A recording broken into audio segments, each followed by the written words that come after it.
Jésus-Christ ressuscité, quel avenir pour ce monde? Alors c'est vrai que si on s'arrête, allez, 2 minutes et on se met à réfléchir à notre situation actuelle, la situation de ce monde, je crois qu'à bien des égards, il peut nous laisser songeurs lorsqu'on prend le temps d'analyser, de comprendre cette situation. La guerre fait rage dans presque tous les continents, avec des perspectives de paix qui semblent de plus en plus compliquées à atteindre. Si vous suivez l'actualité, vous le savez. Avec un risque d'escalade aussi qui est plutôt inquiétant. Ça ajoute à ces conflits, cette guerre commerciale, vous avez certainement entendu parler de cela, et avec ce risque de bouleverser l'économie mondiale, de peut-être susciter plus de précarité, plus de pauvreté, des personnes s'inquiètent, des personnes s'indignent aussi par rapport à cela, et ça suscite pas mal de questionnements aussi. Et que dire du changement climatique? Et on constate que chaque année, et que dis-je, chaque mois, nous battons des records de température et nous pouvons déjà dès à présent constater les conséquences désastreuses de ce changement climatique. Donc c'est vrai que ça peut nous laisser songeurs et même pour les parents se demandant mais qu'est-ce qu'ils vont laisser à leurs enfants. Un autre problème aussi qui persiste, c'est ce désaccord, ces tensions qu'on peut constater aussi entre différents pays. Si vous suivez aussi l'actualité, vous pouvez entendre cela. Et c'est vrai que ça peut nous laisser également songeurs. Certains même entrevoient un bouleversement mondial qui changera la structure de notre monde. C'est vrai que nous avons ce monde tel qu'il est aujourd'hui avec ces différents pays. Et on a l'impression que ça va toujours rester comme ça. Certains se disent que non, ça peut changer. Il peut y avoir un vrai bouleversement dans notre monde. Et ça peut laisser place à beaucoup d'inquiétudes tant que c'est difficile d'imaginer l'avenir, d'imaginer ce que cela va produire. Et ces problèmes ne sont pas seulement internationaux, puisque ça concerne aussi des problèmes liés à notre pays, puisque nous pouvons parler de la crise de la dette aussi, nous pouvons parler des problèmes d'insécurité, du vivre ensemble de manière générale, où on parle de liberté, égalité, fraternité, mais il est difficile de trouver cette fraternité en France. Et il y a des discussions, il y a des choses, des débats qui ont lieu, et on ne sait pas comment justement mettre en place ce vivre ensemble. Et puis on peut également parler du pouvoir d'achat aussi, où on constate que c'est les plus difficiles de vivre décemment, en tout cas dans notre pays. Alors, face à ces défis, nous pouvons constater en général deux pôles, si vous voulez, deux manières opposées, mais on peut trouver aussi des gradations entre ces deux manières, mais voici les deux manières opposées qu'on peut retrouver. Premièrement, on peut avoir un rapport au monde, un rapport à ce problème, un rapport, disons, idéaliste, très engagé. C'est une vision des choses qui cherche à provoquer un changement, qui cherche à forcer les choses. Et cette vision peut être motivée par, vous connaissez cet adage sans doute, la fin justifie les moyens. Donc ça veut dire par là que si le résultat qu'on recherche est bon, on peut utiliser tous les moyens, même les moyens les plus douteux quelque part. Parce qu'on veut provoquer un changement, on peut peut-être limite utiliser la violence s'il le faut pour provoquer plus de justice, provoquer plus de paix, plus de choses. Donc c'est une vision un peu idéaliste en se disant qu'il nous suffit simplement d'être convaincus car nous avons les outils nécessaires pour provoquer une meilleure situation, un monde meilleur. Il suffit justement d'avoir cette bonne volonté. Donc ça c'est une façon de voir. Et puis une autre façon de voir qui est un peu plus, alors je dirais cynique, dans le sens où ces personnes n'ont plus la motivation, elles sont découragées. Ces personnes n'espèrent plus rien du futur. Bien souvent, ce sont des personnes qui étaient très idéalistes par le passé, mais ils ont été déçus, ils ont été blessés, ils ont été confrontés à l'échec. Et de ce fait, ils deviennent cyniques, ils deviennent détachés, ils se disent que de toutes les façons, rien ne va changer, l'histoire va rester pareille. C'est un sentiment qu'on peut retrouver également en France, puisque je ne sais pas si on parlait de ça lors des élections, même si que les dernières élections, il y avait plus de personnes qui ont voté, mais on constate quand même qu'il y a énormément de Français qui ne croient plus en la politique. Ils ne votent plus. Ils se disent que ça ne sert à rien. Et donc on voit ce côté, finalement, ce détachement, ce cynisme, quelque part, qui dit par là que les choses ne vont jamais changer, donc à quoi bon s'efforcer de se battre. Et puis c'est dans une vision qui montre que finalement que l'histoire de l'humanité n'est qu'une perpétuelle répétition, à savoir un même jeu de rôle qui revient à chaque fois, un dominant et un dominé. Et c'est toujours comme ça. Depuis le début de l'humanité, c'est toujours comme ça, un dominant et un dominé. Alors certes, il peut y avoir des révolutions, il peut y avoir des changements, ce qui fait que finalement on retrouve un certain équilibre. Mais il s'avère que lorsqu'on regarde de plus près, lorsqu'il y a ce changement, ce sont les anciens dominés qui deviennent finalement les bourreaux des dominés, des dominants. Vous voyez ce que je veux dire? Donc les rôles changent quelque part.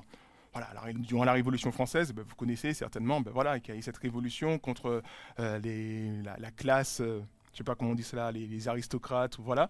Et finalement, ça a été une période de terreur aussi, où finalement ceux qui ont envoyé à la guillotine, les personnes qui ont envoyé des personnes à la guillotine, eux-mêmes ont été guillotinés aussi par la suite. Donc voilà. Mais dans tout cela, quelle est la place du chrétien? Quel est son rôle dans toute cette histoire? Quelle partie devrions-nous choisir? Est-ce qu'on doit être des idéalistes? Est-ce qu'on doit être des cyniques? D'ailleurs, est-ce qu'il nous faut choisir un parti? Alors, certains ont critiqué les chrétiens en leur reprochant justement de se désintéresser à ce monde présent, désintéresser aux problèmes de ce monde, dans l'attente d'un monde futur meilleur. Et tout cela en vivant dans une foi, disons, désincarnée, dans les nuages quelque part. Se soucier du combat concret, on se dit que voilà, ça ne nous concerne pas en tant que croyants, donc on se désolidarise de toutes ces choses et puis on laisse les autres, quelque part, le monde se débattre, mais nous, ça ne nous intéresse pas parce que on a pour objectif le ciel. Alors, ce dimanche de Pâques, où nous célébrons la résurrection de Jésus-Christ, je vous invite à nous replonger sur cet événement historique, même un événement unique dans l'histoire de l'humanité, et de voir ce que la résurrection de Christ a à nous dire sur nous, sur notre rapport au monde, et même sur l'avenir de ce monde. Et nous allons essayer de répondre justement à ces questions que j'ai soulevées. Quelle est la place du chrétien dans ce monde? Doit-il s'engager pour le rendre meilleur? Doit-il plutôt se désintéresser de ce monde qui est voué à la destruction? Alors pour ce faire, je vous propose de revenir sur un texte que Agénor nous a lu. C'est dans 1 Corinthiens chapitre 15, les versets 12 à 34. Ah, pardon.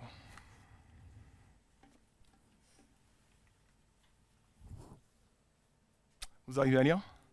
Un peu petit? Bon, ok. Tu arrives à lire, Anaël, ou c'est petit? Mais de là où tu es, c'est lisible? Ok, d'accord. C'est juste pour être sûr, comme ça, la prochaine fois, je peux aussi davantage grossir si besoin. Voilà, on s'adapte, on s'améliore. Alors, je vous invite à suivre la lecture avec moi. Verset 12. Donc, vous avez déjà entendu la première partie où Paul rappelle cette réalité historique de la résurrection de Christ. Il rappelle que, justement, il y a eu des témoins, 500 témoins qui l'ont vu. Et puis maintenant, il continue son développement en disant, verset 12. Or, si nous proclamons que Christ est ressuscité, comment quelques-uns parmi vous peuvent-ils prétendre qu'il n'y a pas de résurrection des morts? S'il n'y a pas de résurrection des morts, alors Christ, lui non plus, n'est pas ressuscité. Et si Christ n'est pas ressuscité, notre prédication n'a plus de contenu et votre foi est sans objet. Il y a plus. S'il est vrai que les morts ne ressuscitent pas, nous devons être considérés comme de faux témoins à l'égard de Dieu. En effet, nous avons porté témoignage que Dieu a ressuscité Christ. Mais s'il est vrai que les morts ne ressuscitent pas, il ne l'a pas fait. Car si les morts ne peuvent pas revivre, Christ non plus n'est pas revenu à la vie. Si Christ n'est pas ressuscité, votre foi est une illusion et vous êtes encore sous le poids de vos péchés. De plus, ceux qui sont morts unis à Christ sont à jamais perdus. Si c'est seulement pour la vie présente que nous avons mis notre espérance en Christ, nous sommes les plus à plaindre des hommes. Oui, c'est bon, excusez-moi. Mais en réalité, Christ est bien revenu à la vie, et comme les premiers fruits de la moisson, il annonce la résurrection des morts. Car tout comme la mort a fait son entrée dans ce monde par un homme, la résurrection vient aussi par un homme. Mais cette résurrection s'effectue selon un ordre bien déterminé. Christ est ressuscité en premier lieu, comme le premier fruit de la moisson. Ensuite, au moment où il viendra, ceux qui lui appartiennent ressusciteront à leur tour. Puis viendra la fin, lorsque Christ remettra la royauté à Dieu le Père, après avoir réduit à l'impuissance toute domination, toute autorité et toute puissance hostile. Il faut en effet qu'il règne jusqu'à ce que Dieu ait mis tous ses ennemis sous ses pieds. Et le dernier ennemi qui sera anéanti, c'est la mort. Car, comme il est écrit, Dieu a tout mis sous ses pieds. Mais quand l'Écriture déclare « tout lui a été soumis », il faut de toute évidence en accepter celui qui lui a donné, qui lui en a donné cette domination universelle. Et lorsque tout se trouvera ainsi amené à sous l'autorité de Christ, alors le Fils lui-même se placera sous l'autorité de celui qui lui a tout soumis. Ainsi Dieu sera tout en tous. D'autre part, pourquoi certains se font-ils baptiser pour les morts, s'il est vrai que les morts ne ressuscitent pas? Pourquoi donc se font-ils baptiser pour eux? Et nous-mêmes, pourquoi affrontons-nous à tout moment les dangers de la mort? Journellement, je vois la mort en face. Frères et sœurs, aussi vrai que je suis fier de vous à cause de l'œuvre de Jésus-Christ, notre Seigneur. Si la lutte que j'ai soutenue à Athènes, à Éphèse, véritable combat contre des fauves, n'a été inspirée que par des motifs purement humains, à quoi cela m'a-t-il servi? Si les morts ne ressuscitent pas, alors, comme le dit le proverbe, mangeons et buvons, car demain nous mourrons. Attention, ne vous y trompez pas, les mauvaises compagnies corrompent les bonnes mœurs. Revenez une fois pour toutes à votre bon sens et ne péchez pas, car certains d'entre vous ne connaissent pas Dieu, je le dis à votre honte. Voilà, ici s'arrête la lecture de la parole de Dieu. Je vous partage quelques éléments de contexte afin de mieux apprécier ce texte. Donc, comme nous l'avons lu, l'apôtre Paul, dans cet extrait, répond à un faux enseignement qui remettait en question la résurrection des chrétiens. Et cette fausse croyance pouvait s'inspirer de deux courants, un courant juif, mais aussi un courant grec. Dans le courant juif, certainement, vous connaissez les Sadducéens. Et vous vous rappelez peut-être d'eux lors de cette discussion avec Jésus, où ils ont voulu remettre en question la résurrection, avec cette question, une femme qui s'est mariée avec 7 frères, à la résurrection, de qui sera-t-elle la femme? Donc c'était un peu quelque part pour piéger Jésus, lui faire réaliser que la résurrection n'existe pas. Mais Jésus va répondre et leur démontrer justement que c'est eux qui ont tort. Donc il y avait ce mouvement sadducéen des Juifs qui ne croyaient pas en la résurrection. Donc peut-être que les Corinthiens se sont laissés inspirer par eux, mais peut-être avec peut-être plus, je pense que c'est peut-être plus vrai concernant la culture grecque, puisque dans cette culture grecque, la résurrection était très mal vue. C'est pas seulement la résurrection, mais disons que la matière était très mal vue, le corps, le physique était très mal vu dans la culture grecque. Et ce qui était surtout apprécié, c'était le domaine spirituel des choses. Et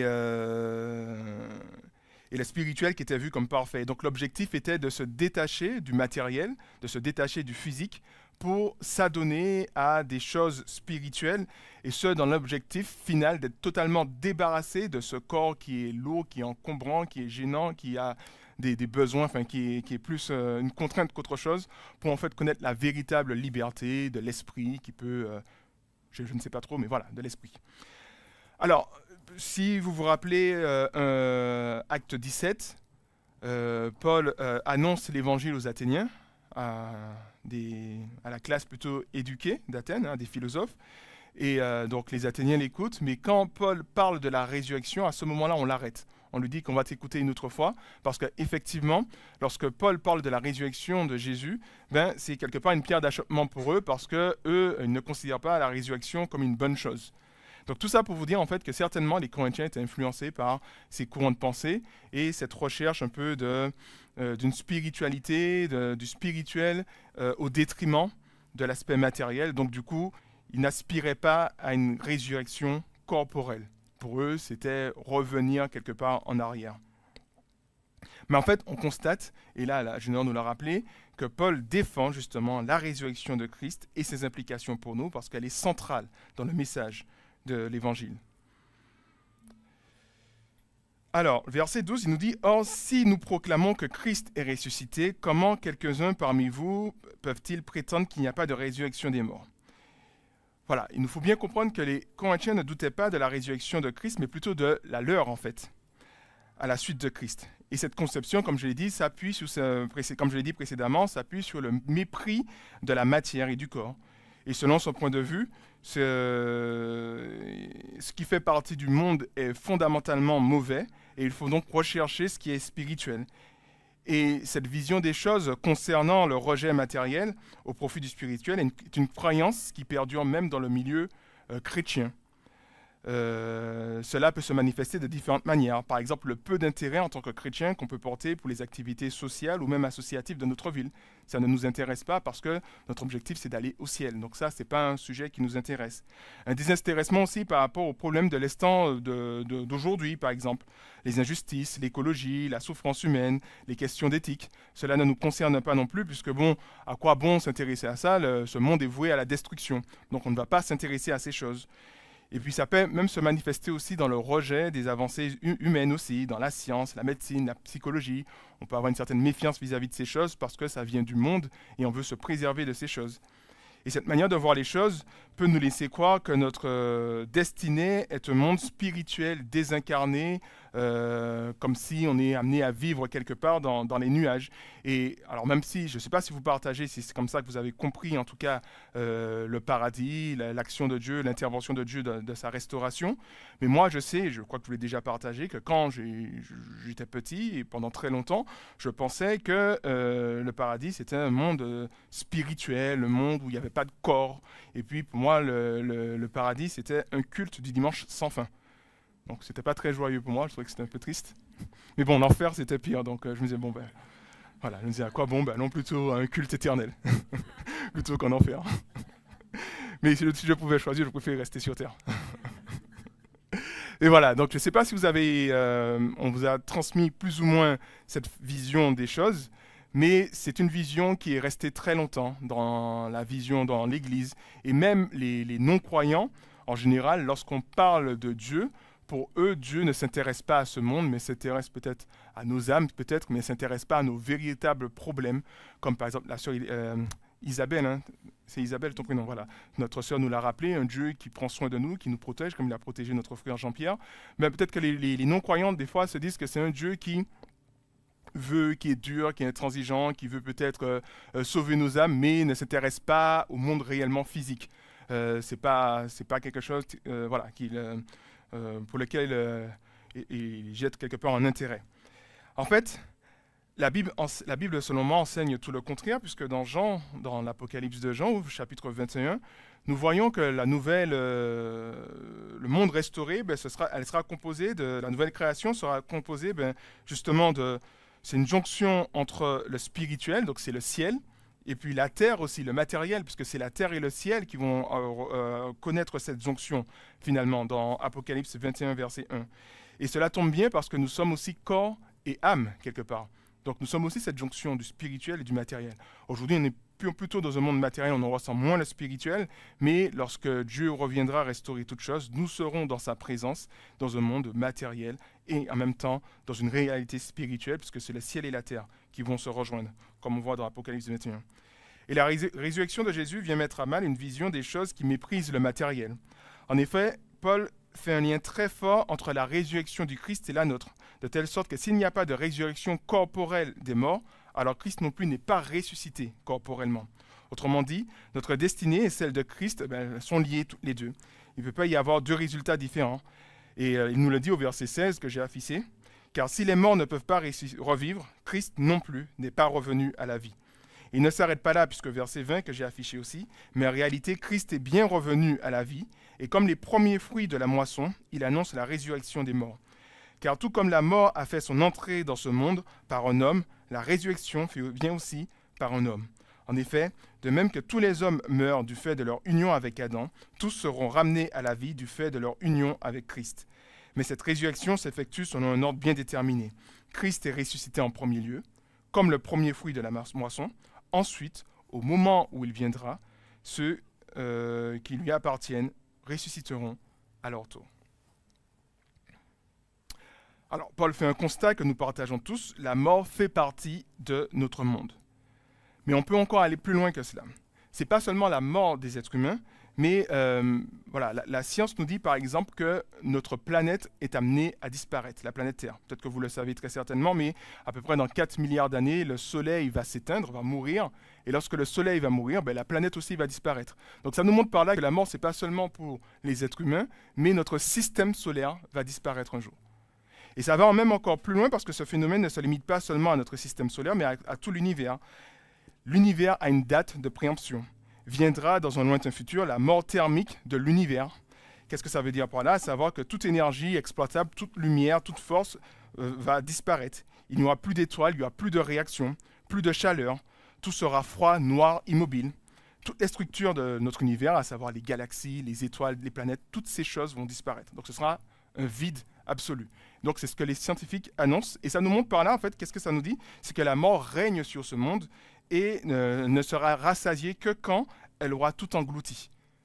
Ça nous montre par là qu'il y a un processus qui a été lancé et c'est la mort qui semble dominer. Mais voilà qu'il y a 2000 ans, un phénomène extraordinaire s'est produit. Christ est le premier fruit qui annonce une moisson abondante de ressuscités. Il est le premier ressuscité et il annonce une moisson abondante de ressuscités. Et cette résurrection, selon les évangiles, est corporelle et physique.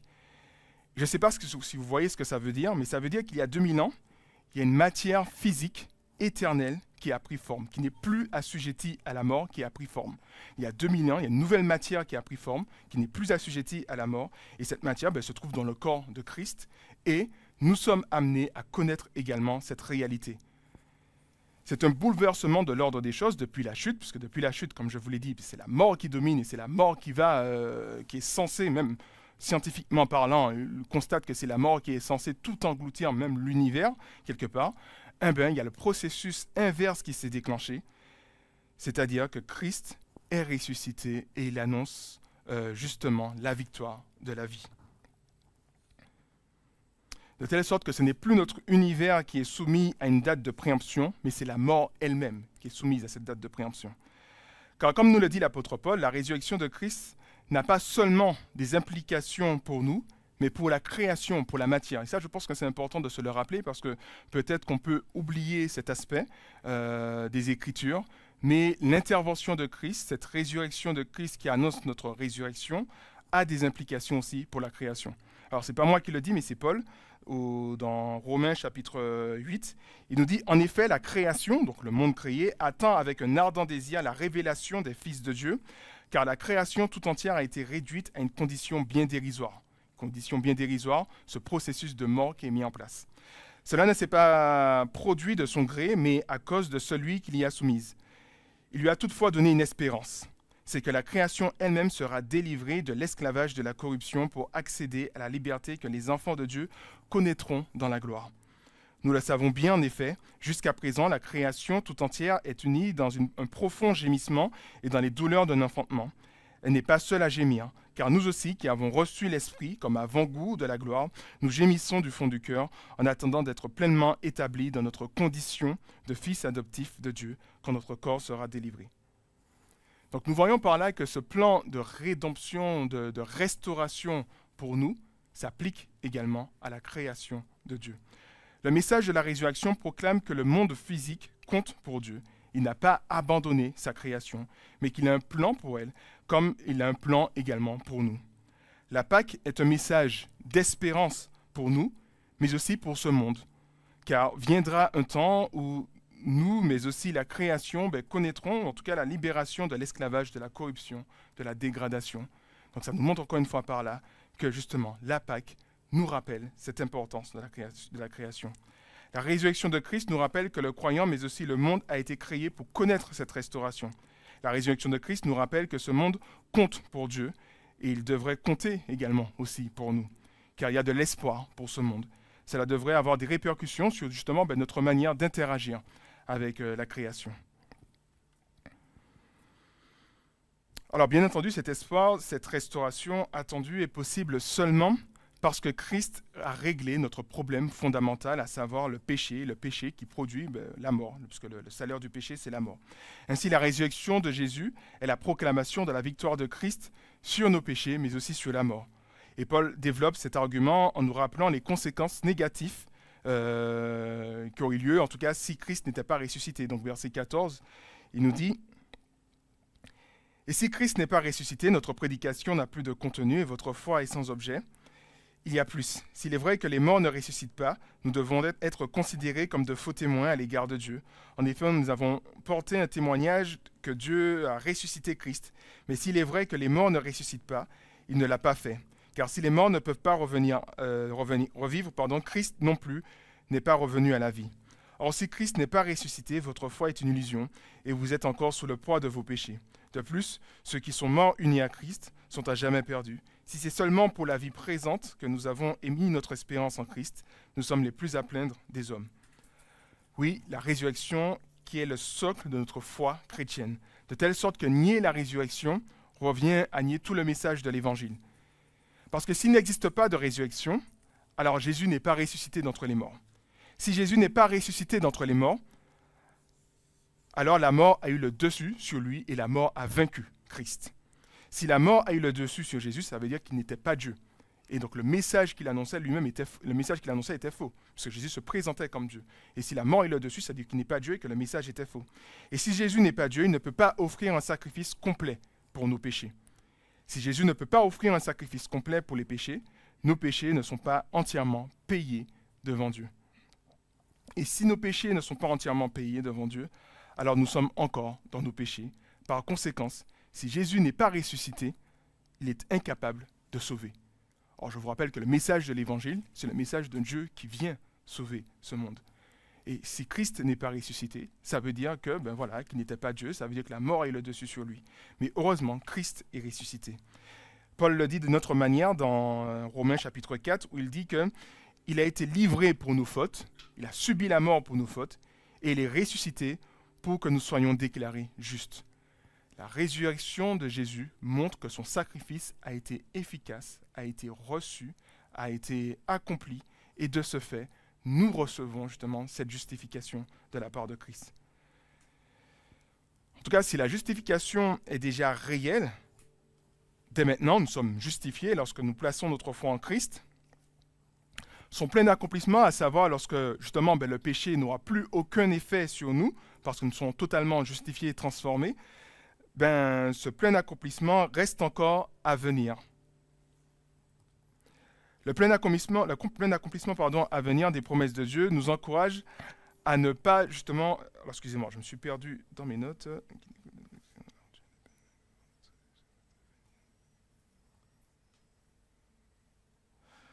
En tout cas, le plein accomplissement à venir de la promesse de Dieu nous encourage à ne pas nous attacher à ce monde dans son état actuel, mais plutôt dans le monde à venir, puisque nous attendons l'accomplissement total des promesses de Dieu. Et ce n'est pas dans ce monde présent que l'accomplissement total va se faire, mais dans le monde à venir. Et en fait, nous nous retrouvons finalement dans une tension où la résurrection nous invite à aimer ce monde parce que Dieu ne l'a pas abandonné, parce que Dieu a ce projet aussi de rédemption pour ce monde, mais en même temps ne pas nous attacher à ce monde dans son état actuel, puisque justement, l'apôtre Paul nous dit bien que si c'est pour ces instants présents seulement que nous avons mis notre foi en Christ, justement, nous sommes les plus à plaindre des hommes. Donc ça nous montre en fait par là que nous sommes amenés à aimer ce monde parce que Dieu aime ce monde, mais en même temps nous sommes amenés à ne pas nous attacher à ce monde parce que nous ne sommes pas dans l'instant où nous allons recevoir le plein accomplissement de ce rétablissement.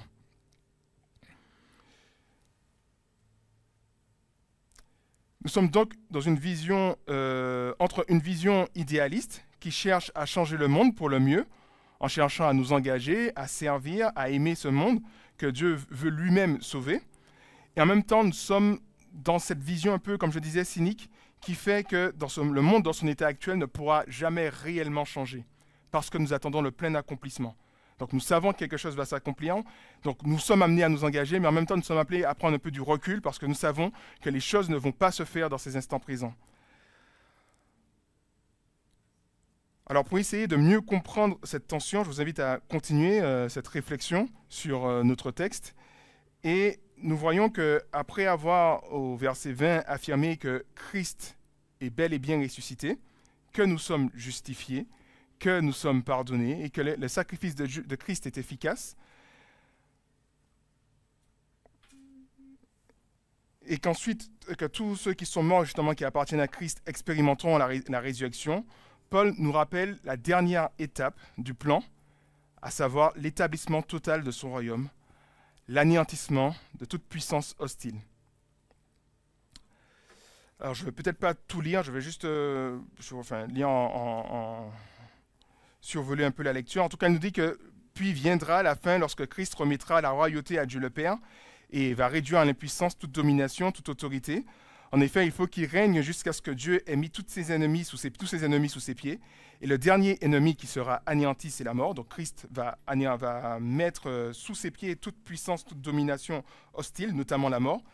Car comme il est écrit, Dieu a tout mis sous ses pieds, mais quand l'Écriture déclare tout, tout lui a été soumis, il faut bien en évidence dire excepté celui qui lui a donné domination, à savoir Dieu. Donc Dieu n'est pas sous l'autorité de Christ. Et lorsque tout se trouvera ainsi amené sous son autorité, de Christ, alors lui-même, le Fils, se placera sous l'autorité de Dieu. Bon, j'essaie de paraphraser, bon, peut-être que c'était pas, j'aurais dû peut-être tout lire. Alors, ce que je voulais dire par rapport à ça, ce qui est intéressant, c'est de voir que dans sa mission pour sauver le monde, Christ a reçu toute autorité. Christ est mort, ressuscité, à sa résurrection, toute autorité lui a été donnée. Matthieu 28, toute autorité m'a été donnée, donc allez, faites de toutes les nations des disciples. Ensuite, durant ce temps-là, Christ a une mission, c'est de pacifier. Pacifier, à savoir réconcilier toutes choses. Et de ce temps-là de réconciliation toutes choses, il règne sur la création. Ensuite, lorsqu'il aura pacifié, il aura réconcilié la création, il va remettre l'autorité au Père. Donc, Christ, le ressuscité, est actuellement en train de régner sur toutes choses dans l'objectif de tendre vers cette réconciliation de l'univers. Et si Paul nous présente la deuxième phase du plan comme un jugement, puisqu'il va juger les autorités, nous sommes actuellement dans la phase de la grâce de Dieu. Il y a la phase du jugement qui va venir, où la mort va disparaître, et puis il y a la phase de grâce. En quoi consiste cette phase de grâce? La Bible nous le dit, c'est dans 2 Corinthiens 5, « Au nom de Christ », c'est le message que nous annonçons, « nous vous en supplions, soyez réconciliés avec Dieu. Celui qui était innocent de tout péché, Dieu l'a condamné comme pécheur à notre place, pour que dans l'union avec Christ, nous recevions la justice que Dieu nous accorde. » Deux phases. Une phase de grâce, où il y a cette possibilité de réconciliation. Deuxième phase, une phase où l'autorité de Christ va se manifester, il va anéantir toute puissance, et dans ces deux phases, l'objectif, c'est la réconciliation, la restauration. Soit la réconciliation des rebelles en acceptant le pardon de Christ, soit la réconciliation des rebelles, quelque part, en subissant la condamnation de Christ.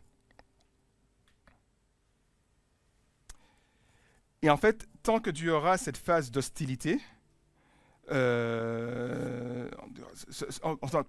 que durera le temps de grâce, ce temps d'appel à la réconciliation, c'est ce que nous vivons actuellement, les forces hostiles, que ce soit les hommes, que ce soit les démons, que ce soit les souffrances, les maladies et même la mort, continueront à régner sur ce monde. À savoir qu'on ne pourra jamais apporter une véritable paix dans ce monde tant que nous sommes toujours dans cette phase de grâce. Il faut attendre la fin où justement Christ interviendra pour soumettre toutes choses.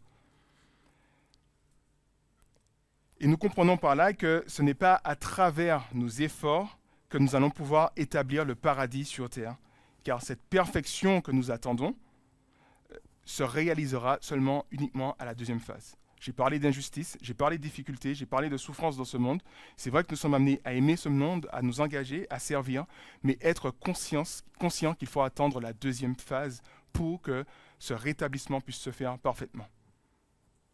Vous arrivez à suivre? Je sais que ça peut être un peu technique. Donc voilà, c'est deux phases dont je vous ai parlé.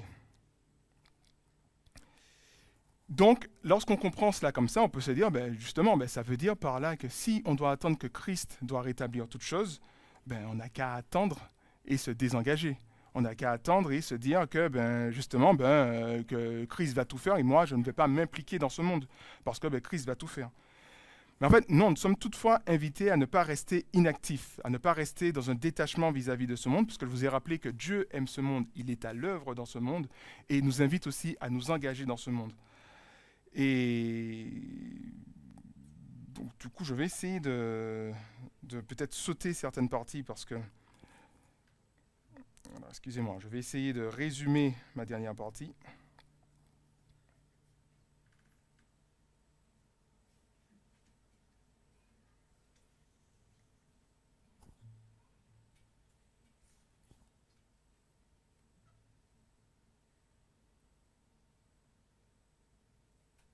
Voilà, nous sommes invités à ne pas rester inactifs, comme le cynique, comme je disais, qui n'espère rien, parce que nous espérons quelque chose, nous espérons un rétablissement.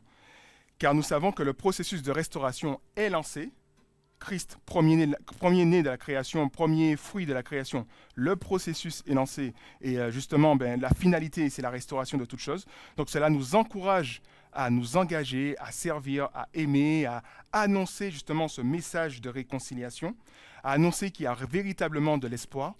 Mais cela aussi nous encourage à faire attention à ne pas croire que c'est par nous-mêmes que nous allons changer les choses. Donc on ne devient pas des idéalistes quelque part, parce qu'on sait que nous, on ne va pas changer grand-chose. Mais on peut en tout cas illustrer ce qui est en train de se faire par l'intérêt que nous portons à la création, en montrant par là à nos voisins, nos proches, voilà, qu'il y a quelque chose qui est en train de se mettre en place, il y a une restauration qui est en train de se mettre en place, il y a une réconciliation qui est en train de se mettre en place. Et moi, je démontre cela dans mon engagement, dans l'amour que je porte, dans le service que j'apporte à cette création, parce que cette création compte pour Dieu. Et en fait, dans la dernière partie que je ne vais pas lire, où Paul continue son développement, il parle finalement des conséquences de cette résurrection. Justement parce que Christ est ressuscité, que Paul s'engage pour ce monde. Et comment il s'engage pour ce monde? C'est dans l'annonce dans l'Évangile, c'est dans l'annonce justement d'un message de réconciliation, l'annonce justement des vérités bibliques, même des vérités éthiques. Hein. Par exemple, quand Paul nous dit qu'il n'y a plus que nous sommes tous égaux aux yeux de Christ, aux yeux de Dieu, il n'y a pas d'esclaves, il n'y a pas de barbares, il n'y a pas de différence entre les hommes et les femmes, nous sommes tous égaux. C'est un message qui n'était pas reçu dans l'Empire romain, parce qu'il y avait cette hiérarchie dans l'Empire romain.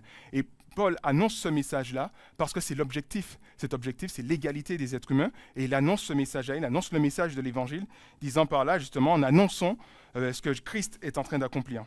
Et de ce fait, qu'est-ce qui se passe? Il passe par des difficultés. Il dit voilà, qu'il s'est retrouvé à devoir faire face à la mort à plusieurs reprises. Il s'est retrouvé dans des situations d'inconfort.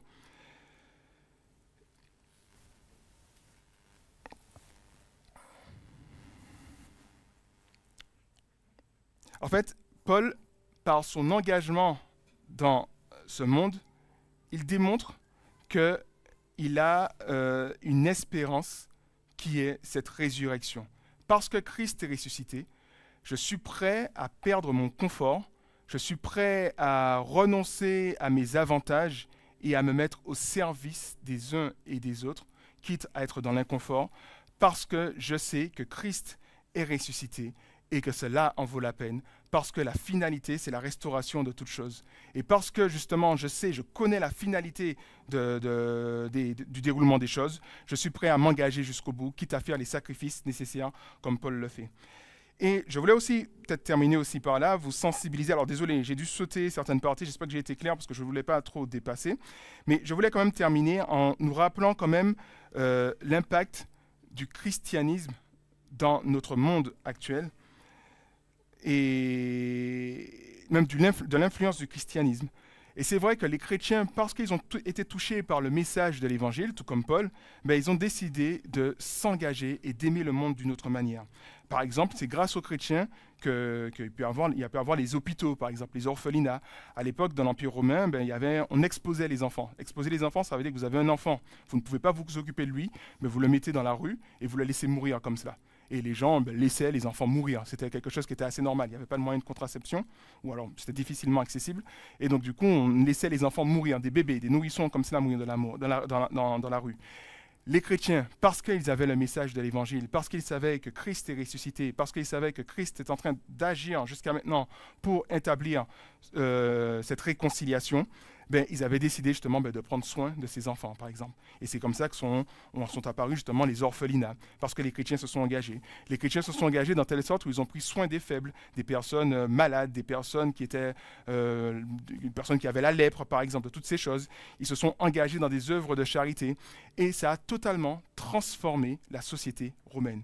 Ça a totalement transformé même les valeurs de cette société. C'était une valeur de force et de puissance dans la société romaine. Cela a été changé par exemple, en mettant l'accent sur le plus faible, le plus démuni, le plus petit, justement.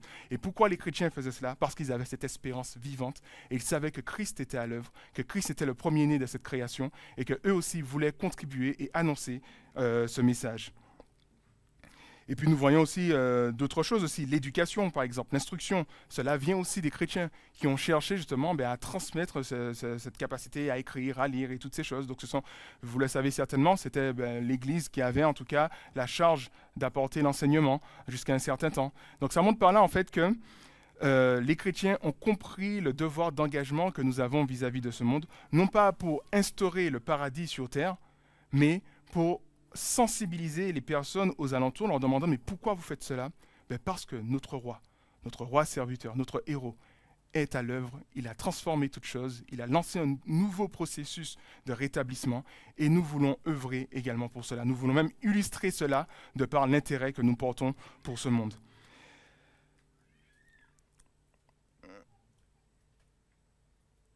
Donc voilà, le message de la résurrection nous rappelle que nous détenons, et là je vais conclure avec cela, nous détenons un message d'espoir pour ce monde. J'ai posé toutes ces questions au début, mais comment rétablir tout cela? Comment faire en sorte de trouver un certain équilibre? Le monde n'a peut-être pas la réponse, mais nous avons cette réponse, que cette réponse a commencé il y a 2000 ans. Christ est ressuscité, le processus est lancé, et nous savons la finalité, c'est la pacification, c'est que tout va redevenir, va être tout uni en Christ, tout va être harmonieusement restauré. Et donc de ce fait, nous sommes amenés aussi justement à œuvrer pour cela, dans notre façon de faire, à proclamer ce message de résurrection à travers notre engagement, à s'engager justement, comment ça peut se faire? On peut s'engager dans la ville, dans le quartier, dans son voisinage.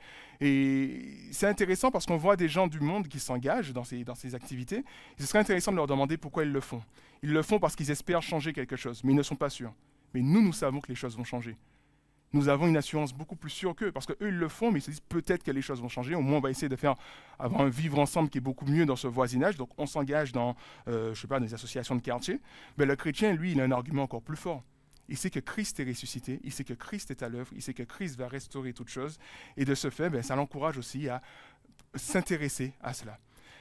Et à travers cela, lorsqu'on s'engage dans ces associations, dans ces choses, dans la vie de la ville, par exemple, je sais que moi, je participe aux inaugurations de la mairie ou aux commémorations aussi. La commémoration, justement, des différentes guerres, ça nous rappelait justement de ne plus reproduire ces choses. Et donc, du coup, les hommes cherchent à se rappeler ces choses afin de nous encourager à un avenir meilleur sans que la guerre puisse, en tout cas, surgir dans notre pays. Donc, d'où ces commémorations. Nous aussi, nous avons aussi ce message qui est ce message de paix également. Et on peut venir à ces commémorations aussi afin de manifester aussi ce désir aussi de paix. Et ce désir de paix, ce n'est pas par nos propres œuvres, mais par l'œuvre de Christ. Et peut-être que non-croyants peuvent vous demander, mais pourquoi vous êtes là? C'est parce que Christ est à l'œuvre, Christ est en train de régner, Christ est en train de rétablir toutes choses. Et en répondant comme ça montre aussi aux non-croyants que Dieu ne s'intéresse pas seulement à nos âmes quelque part, mais il s'intéresse aussi au monde présent, au monde actuel. Il est en train d'agir, il est présent, il est en train d'œuvrer. Dans Luc, il nous est dit, soyez bons comme votre Père céleste est bon. Et Dieu est bon envers les hommes, envers tous les hommes. Il fait tomber la pluie sur le bon comme sur le méchant. Il est en train d'agir dans ce monde et d'apporter des bénédictions dans ce monde. De la même manière, en agissant ainsi, nous sommes en train de démontrer que Dieu est pleinement à l'œuvre. Dieu est pleinement en train de transformer ce monde. Et nous proclamons cela justement à travers cet intérêt, ce service que nous portons à ce quartier, cette ville, enfin voilà, le voisinage, là où nous sommes. Association des parents, je ne sais pas. Enfin voilà, nous sommes là, nous sommes présents en tant que chrétiens. Et puis l'apôtre Paul termine, et je vais terminer avec ça, dans 1 Corinthiens 15, c'est son dernier verset de 1 Corinthiens 15, il nous dit, c'est pourquoi mes frères et sœurs, soyez fermes, ne vous laissez pas ébranler, travaillez sans relâche pour le Seigneur, sachant que la peine que vous vous donnez au service du Seigneur n'est pas inutile. Lorsqu'on s'engage dans la ville, on ne s'engage pas pour faire de la politique, mais on s'engage pour le service de Christ. Parce que justement, on veut proclamer le Christ et on veut être présent là où justement il y a peut-être peu de croyants, peu de chrétiens, parce que on se désintéresse de cela. Donc voilà, ce que je voulais vous partager à travers la résurrection de Christ nous rappelle que Dieu tient à ce monde. Dieu est en train de restaurer ce monde. C'est un message d'espoir pour ce monde et c'est à nous de l'illustrer quelque part par l'intérêt que nous portons dans ce monde et par le bien que nous pouvons faire. Matthieu 5. à cause de vos bonnes actions, ben, ils rendront gloire à Dieu. Soyez lumière de ce monde, nous dit Jésus. Et si vous êtes cette lumière à cause de vos bonnes actions, ben Dieu, ils rendront gloire à Dieu parce que vous faites de bonnes actions. Donc c'est un peu dans ce sens-là où nous orientons les regards vers Christ. Nous orientons vers une espérance qui est beaucoup plus grande que leur propre espérance, en se disant que par leur propre force, ils peuvent rétablir toutes choses. Voilà, je vous propose de prier pour terminer. Seigneur notre Dieu, je te remercie en ce jour de Pâques, ce jour de célébration où nous nous rappelons que tu es ressuscité, que tu as inversé les choses. La mort n'a plus le dessus sur nous, la mort a un règne qui est limité, qui est amené à disparaître. Et c'est toi, Seigneur, qui va détruire la mort, qui va détruire toutes les choses néfastes, Seigneur, pour rétablir un monde parfait, comme tu l'as toujours souhaité, comme tu l'as toujours voulu. Et je te loue, Seigneur, de ce que ce processus a commencé. Je te loue de ce que nous sommes dans son processus, parce que nous sommes une nouvelle création, nous dit la Bible. Si quelqu'un est en Christ, il est cette nouvelle créature. Les choses anciennes sont passées.